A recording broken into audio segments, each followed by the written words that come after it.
कभी सोचा है कि एक अच्छी डरावनी कहानी असल में काम कैसे करती है? मतलब वो कौन सी चीज़ है जो हमें इतना डरा देती है? आज हम दो ऐसी ही मॉडर्न हिंदी हॉरर कहानियों की चीर-फाड़ करने वाले हैं, ये समझने के लिए कि आज के दौर में डर को कैसे बुना जाता है।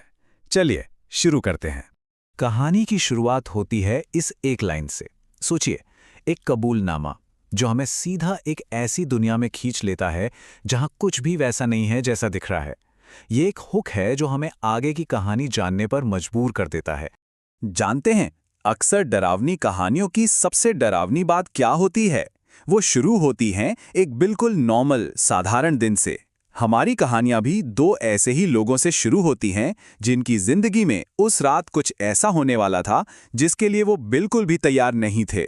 तो देखिए, एक तरफ है रमेश, एक टैक्सी ड्राइवर जो नए साल की रात बस तिगुने किराए के लालच में एक आखिरी सवारी उठा लेता है। और दूसरी तरफ है नकुल, एक 19 साल का लड़का जो अपने सौतेले भाई के हाथों अपने पिता की आखिरी निशानी को टूटता हुआ देख रहा है। दोनों अपनी अपनी जिंदगी में फंसे हुए हैं, पर उन्हें इस बात का जरा भी अंदाजा नहीं है कि कुछ अलौकिक ताकतें उनके दरवाजे पर दस्तक देने ही वाली हैं। हॉरर कहानियों में माहौल यानी कि सेटिंग बहुत ज़रूरी होती है, और इन दोनों की शुरुआत होती है एकदम सुनसान जगहों से। रमेश एक वीरान पुल पर है और नकुल एक अंधेरे कबाड़ खाने में। अकेलापन, अंधेरा, डर को पनपने के लिए और क्या चाहिए, है ना? तो अब कहानी उस मोड़ पे आती है जहां असल दुनिया और अलौकिक दुनिया आपस में टकराती हैं। चलिए देखते हैं कि वो कौन सी चीजें थीं, वो कौन से कैटलिस्ट थे जिन्होंने इन कहानियों में डर और बदले की आग लगाई। देखिए, हर हॉरर स्टोरी में ना एक ट्रिगर होता है। ये कोई चीज़ हो सकती है, कोई आत्मा या कोई अजीब घटना। यही वो चिंगारी है जो पूरी कहानी में आग लगा देती है और हमारे किरदारों को एक ऐसे रास्ते पर धकेल देती है जहां से लौटना नामुमकिन होता है। तो हमारी कहानियों में ये ट्रिगर क्या है?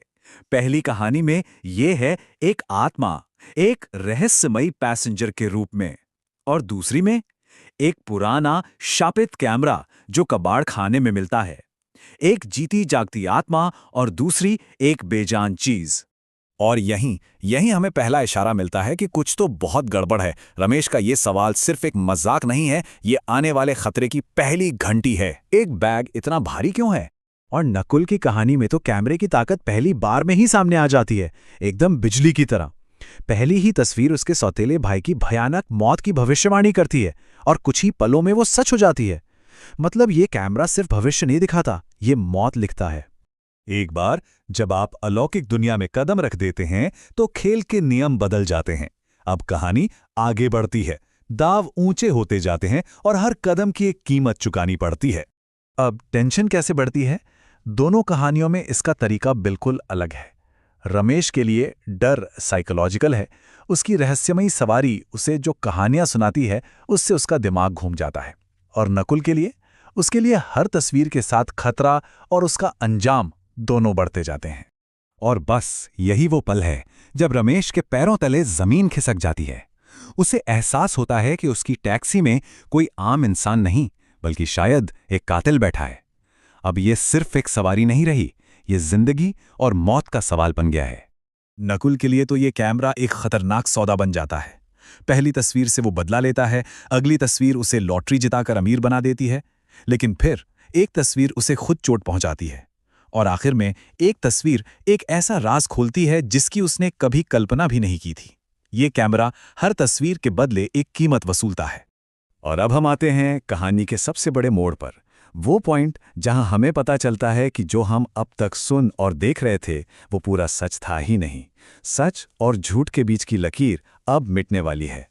तो असली सवाल ये उठता है, क्या वो भूत सच में एक कातिल थी या सिर्फ एक मोहरा? और क्या वो कैमरा सिर्फ बदला लेने का एक जरिया था या उसके पीछे कोई और ज्यादा गहरा राज छिपा हुआ था?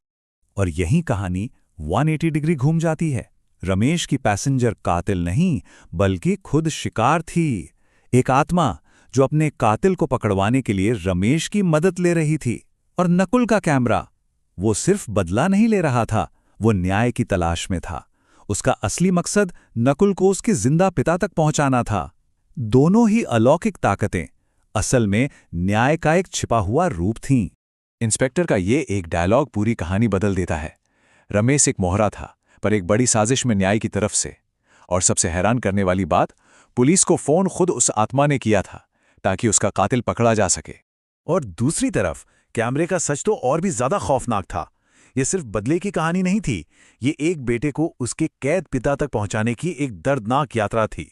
एक ऐसा सच जो मौत से भी ज्यादा भयानक था। तो इन दोनों कहानियों को परत दर परत उधेड़ने के बाद हम आज की डिजिटल हॉरर स्टोरीज के बारे में क्या सीखते हैं?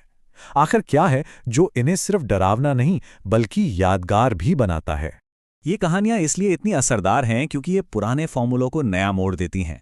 बदला लेने वाली आत्मा या एक शापित चीज, ये सब हमने पहले भी सुना है, लेकिन यहां बदले को न्याय का एक हथियार बनाया गया है। दूसरी बात, ये हमारे जैसे आम किरदारों को चुनती हैं। और सबसे जरूरी, ये अंत में एक ऐसा ट्विस्ट लाती हैं जो हमारी पूरी समझ को हिलाकर रख देता है। और अगर हम दोनों कहानियों को साथ रखकर देखें तो ये टेबल हमें बहुत कुछ बताती है। पहली कहानी एक 30वीं रात में न्याय सीधे आत्मा के जरिए मिलता है और हमारा हीरो रमेश एक गवाह बनकर सुरक्षित रहता है। लेकिन दूसरी कहानी फोटोग्राफ में न्याय धीरे धीरे सामने आता है और हीरो यानी नकुल को हर कदम पर एक भारी कीमत चुकानी पड़ती है।